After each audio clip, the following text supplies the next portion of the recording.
Disabling Ring's creepy search party feature.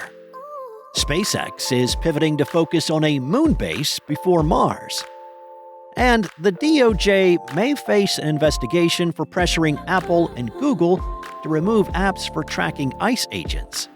It's Tuesday, February 10th, and here's a quick look at tech news this morning from Engadget.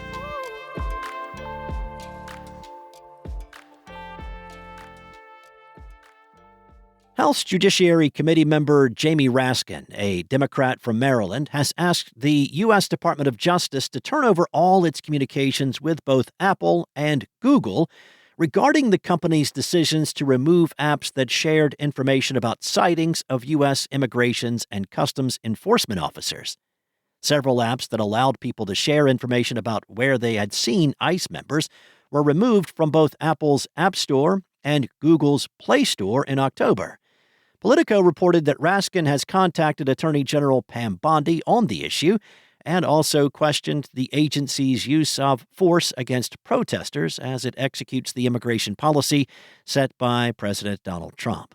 In a letter to Bondi, Raskin wrote, "The coercion and censorship campaign, which ultimately targets the users of ICE monitoring applications, is a clear effort to silence this administration's critics and suppress any evidence that would expose the administration's lies, including its Orwellian attempts to cover up the murders of Renee Good and Alex Preddy." He refers to Minneapolis residents Renee Good and Alex Preddy, who were both fatally shot by ICE agents. In the two separate incidents, claims made by federal leaders about the victims and the circumstances of their deaths were contradicted by eyewitnesses and camera footage, echoing violent interactions and lies about them that occurred while ICE conducted raids in Chicago several months ago.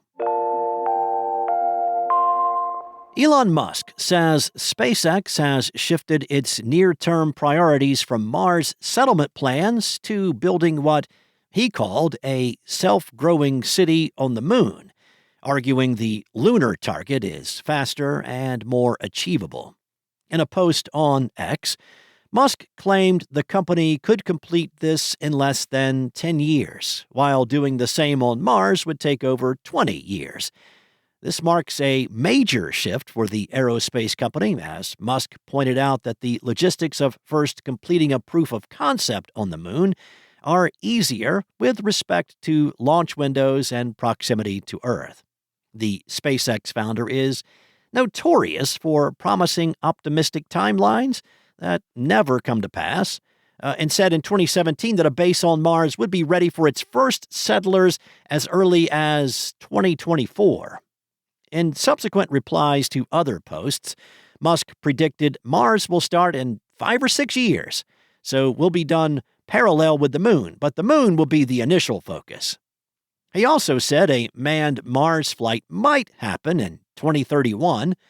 Early last year, Musk said in a post on X that SpaceX would be going straight to Mars and that the moon is a distraction. Well, this was in response to space industry analyst Peter Haig pointing out that among other considerations, lunar regolith, a material found on the surface of the moon, is about 45% oxygen. In 2023, NASA proved this oxygen could be extracted, which would yield enormous payload savings as opposed to shipping liquid oxygen between Earth and Mars. NASA's Artemis missions, which SpaceX is a contractor for at certain stages, are planned to see humans back on the lunar surface by 2028. Artemis 2, during which astronauts will circle the moon before returning to Earth, is set to launch in March of this year.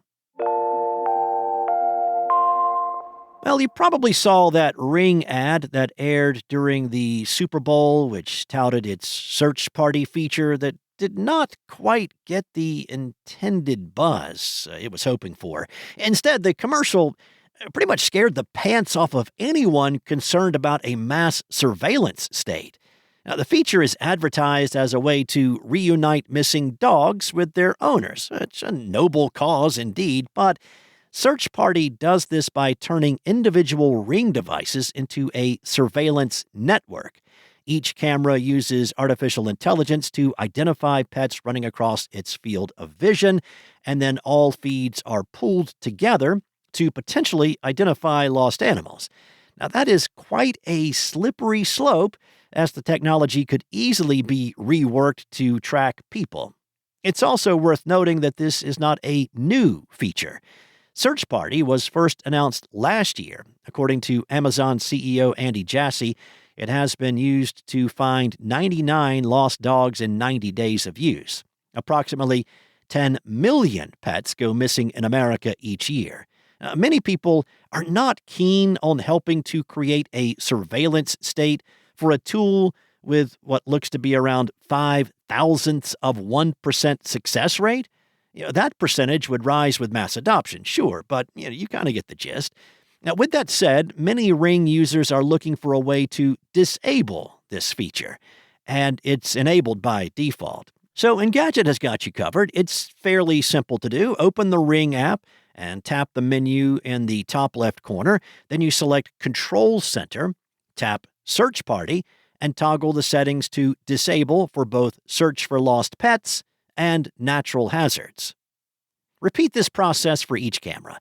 Now, there has also been some confusion as to what Ring will share with law enforcement agencies. And if you want to go a step further, delete all of your saved videos by tapping the history icon, and then delete all. Thanks for listening. There's more tech news at Engadget.com. This episode featured journalism from Anna Wyszynko, Andre Revilla, and Lawrence Bonk. And it was voiced and produced from the sound studios of Spoken Layer. Enjoy your day. I'll be back tomorrow morning with more tech news from Engadget.